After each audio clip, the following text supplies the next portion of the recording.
अस्सलामुअलैकुम। तो वेलकम है आप लोगों का ये इमरात चैनल में। दोस्तों आज हम बात करने जा रहे हैं एक्स ब्राइट स्टार 2023 एक्सरसाइजेज के हवाले से। ये एक्सरसाइजेज काफ़ी ज़्यादा मुनफरिद हैं, इनमें इंडिविजुअलिटी काफ़ी ज़बरदस्त है। वो इस वजह से कि ये पहली शायद वो एक्सरसाइजेज हैं जिसमें पाकिस्तान और इंडियन एयरफोर्स के जो प्राइम फाइटर जेट्स हैं वो एक ही वक्त में हिस्सा ले रहे हैं। और दूसरा, ये कहने को ब्राइट स्टार एक्सरसाइजेज इजिप्ट में यानी कि मिस्र में हो रही हैं, लेकिन बुनियादी तौर पर ये इंटरनली अमेरिकन ड्राइव्ड एक्सरसाइजेज हैं और इसके पीछे अमेरिका की एक सीक्रेट गेम भी है। अब अमेरिका का वो खुफिया खेल क्या है, इस पर आपको वीडियो में आगे जाकर पता लगेगा। लेकिन तफसीलात में जाने से पहले एक अनाउंसमेंट करता चलूँ कि रेबल गार्ड जो कि मुख्तलिफ एयरफोर्स और दूसरे पाकिस्तानी मिलिट्री एसेट के ग्राफिक डिज़ाइन शर्ट्स को सेल करते हैं।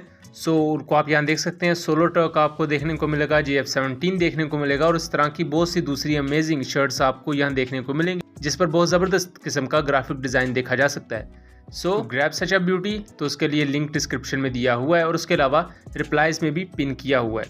अब आ जाते हैं हम वापस अपनी टॉपिक पर। 31 अगस्त से लेकर सितंबर के मिड तक ये एक्सरसाइजेज जारी रहेंगी और ये सिर्फ एयरफोर्स की एक्सरसाइजेज नहीं बल्कि इसमें आपको आर्मी के आर्मर्ड कोर और आर्मी का दूसरा इक्विपमेंट देखने को मिलेगा और नेवल फोर्सेस भी इसमें हिस्सा ले रही हैं। तकरीबन 34 के करीब कंट्रीज इसमें हिस्सा ले रही हैं और टोटल 8000 पर्सनल्स इसका हिस्सा होंगे इस पूरी एक्सरसाइज का। ये एक्सरसाइजेज कंडक्ट होंगी बुनियादी तौर पर काहिरा में, कायरो जिसे कहा जाता है, कायरो एयरबेस। और यहाँ देखा जाए पाकिस्तान और इंडिया की तरफ से जो पार्टिसिपेशन है, पाकिस्तान की तरफ से 5 GF-17 थंडर्स इस एक्सरसाइज का हिस्सा हैं, जबकि इससे पहले कुछ अनकन्फर्म्ड सोर्सेज कह रहे थे कि F-16 हिस्सा बनेंगे। लेकिन बहरहाल अच्छी चीज़ ये है कि GF-17 थंडर इस एक्सरसाइज का हिस्सा है। उसके अलावा इंडिया की तरफ से 5 MiG-29 एयरक्राफ्ट इस एक्सरसाइज के लिए मिस्र पहुँच चुके हैं। ये जंगी मशकें काफ़ी ज़्यादा अहमियत की हामिल हैं क्योंकि पाकिस्तान और इंडियन साइड पर मीडिया इसे इसी तरह पोर्ट्रे करेगा कि पाकिस्तान की तरफ से GF-17 चले गए या इंडिया की तरफ से MiG-29 चले गए। लेकिन इन तमाम चीज़ों के अलावा भी इसमें बहुत से हिडन ईस्टर एग आपको देखने को मिलेंगे। सबसे पहला तो देखा जाए तो मिस्र अपनी ताकत का मुजाहरा इस वजह से भी कर रहा है, जैसा कि हम जानते हैं कि अफ्रीका के अंदर इस वक्त हालात काफ़ी ज़्यादा ख़राब है। सूडान के अंदर सिविल वॉर चल रही है, बुर्किना फासो, माली, नाइजर और गबून, जो ये 3-4 इस तरह की बड़ी कंट्रीज़ हैं अफ्रीका के, वेस्टर्न अफ्रीका जिसे कहा जाता है, वहाँ इस वक्त मिलिट्री मार्शल लॉ आपको देखने को मिलेगा और वहाँ मिलिट्री कू हो चुका है। मिलिट्री कू होने के साथ साथ वहाँ दाइश का बहुत ज़्यादा असर और रसूख है। वहाँ आए दिन वहाँ की फ़ौजें, दाइश और इकोवास जो कि वेस्टर्न फ़ौजें हैं, वेस्टर्न एक यूनियन है वहाँ का, और उसके अलावा रशिया की वैगनर PMC, ये 4-5 फ़ौजें वहाँ के जितने भी एरियाज़ हैं, वहाँ के जितने भी मुल्क हैं, वहाँ डिप्लॉयड रहती हैं और खाना जंगी से भी ज़्यादा बदतर सूरत हाल आपको देखने को मिलती है। मिस्र, अल्जीरिया, इस तरह के थोड़े बहुत जो शुमाली अफ्रीकन कंट्रीज़ है वो एक हद तक इन चीज़ों से बचे हुए हैं। यहाँ मिस्र अपनी उस स्ट्रेंथ को एक किस्म का पोर्ट्रे करता है और अपनी सोवरेनिटी को दुनिया के सामने रखता है कि हम एक ऐसा कंट्री हैं जिसकी एक स्ट्रॉन्ग आर्मी और एक स्ट्रॉन्ग मिलिट्री है जो कि मुख्तलिफ दूसरी मिलिट्रीज़ को अपने यहाँ लाकर एक प्लेटफॉर्म पर इकट्ठा कर सकती है, ना कि वेस्टर्न अफ्रीका की तरह जहाँ के उनकी अपनी फ़ौजें ही अपने मुल्क में नाकाम हो चुकी हैं दाइश के खिलाफ। मिस्र की अपनी सोवरेनिटी को एक साइड पर रखें तो ये अमेरिका की एक सीक्रेट गेम का भी हिस्सा है। अब आप सोचेंगे कि अमेरिका की इसमें कोई खुफिया खेल क्या हो सकती है, तो इसके पार्टिसिपेंट पर गौर करें जो कंट्रीज़ इस एक्सरसाइज का हिस्सा हैं, यानी कि सऊदी अरेबिया, इराक, उसके अलावा पाकिस्तान, इंडिया, बहुत से दूसरे गल्फ़ कंट्रीज़ जिन्हें हम अरब कंट्रीज़ भी कहते हैं, और नेटो के बहुत से मेंबर्स यहाँ शामिल हैं।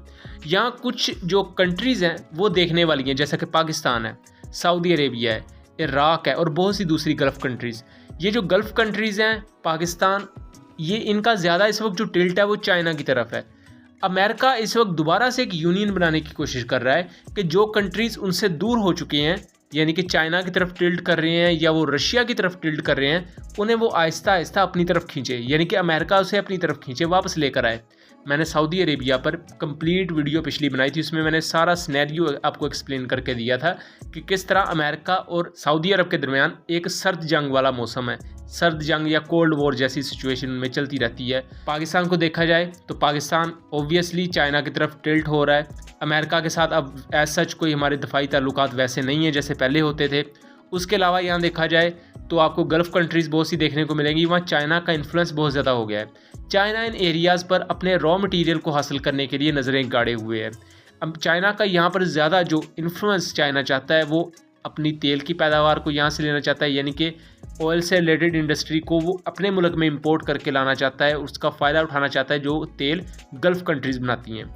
ये अमेरिका के अपने इंटरेस्ट पर बहुत ही कारी वार होगा और अमेरिका किसी प्लेटफॉर्म पर बेसिकली इकट्ठा करना चाहता है इन फोर्सेस को, इन कंट्रीज़ को, और ताकि निगोशिएशंस को ज़रा आगे बढ़ाया जाए, क्योंकि ऐसी जो मिलिट्री एक्सरसाइजेज होती हैं वो एक कंट्री की सोवरेनिटी, दूसरी मुख्तलिफ कंट्रीज़ की पार्टिसिपेशन और उसके अलावा बैक एंड पर भी बहुत सी चीज़ें चल रही होती हैं जिसमें आपकी डिप्लोमेसी होती है और उसके अलावा बहुत सी गुफ्तो शनीद होती है। इसे ही वॉर डिप्लोमेसी कहा जाता है, यानी कि जंगी ज़राए के थ्रू आप डिप्लोमेसी करते हैं। इसकी और भी बहुत सी किस्में होती हैं और भी बहुत सी शक्ल सूरत में ये काम जारी रहता है, लेकिन बहरहाल ये एक ऐसा प्लेटफॉर्म है जो बेसिकली अमेरिका के ही अंडर है। कहने को तो ये मिस्र में हो रही हैं एक्सरसाइजेज, लेकिन मैं बताता चलूँ कि ये 1980s में एक्सरसाइजेज हुई थी, जब 1977 में इजराइल और मिस्र के दरमियान हालात बेहतर हुए। उसे डेविड कैंप अकॉर्ड्स कहा जाता है।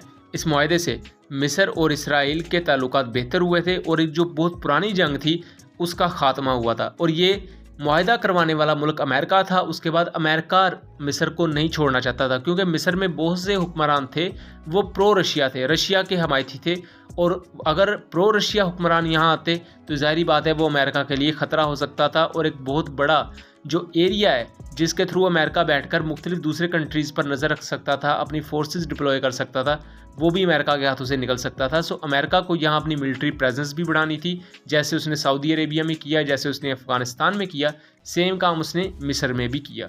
एंड इस पूरी एक्सरसाइज से शायद मिस्र तो उतना फ़ायदा ना उठाए, मिस्र की तो ज़ाहिर बात मिलिट्री फ़ायदा उठाएगी, उसके एक्सपीरियंस में इजाफा होगा, जहाँ पाकिस्तान इंडिया जैसी बड़ी एयर फोर्सेस हिस्सा ले रही हैं, उसके अलावा दूसरी भी आपको एयर फोर्सेस और आर्म्ड फोर्सेस और नेवी आपको यहाँ देखने को मिलेंगी मुख्तलिफ कंट्रीज़ की। तो दूसरी तरफ यहाँ अमेरिका भी अपने इंटरेस्ट को गेन करने में लगा हुआ है। बहरहाल उम्मीद करता हूँ चीज़ें क्लियर रही होंगी। मिलेंगे अगली वीडियो में, तब तक के लिए अल्लाह हाफिज़।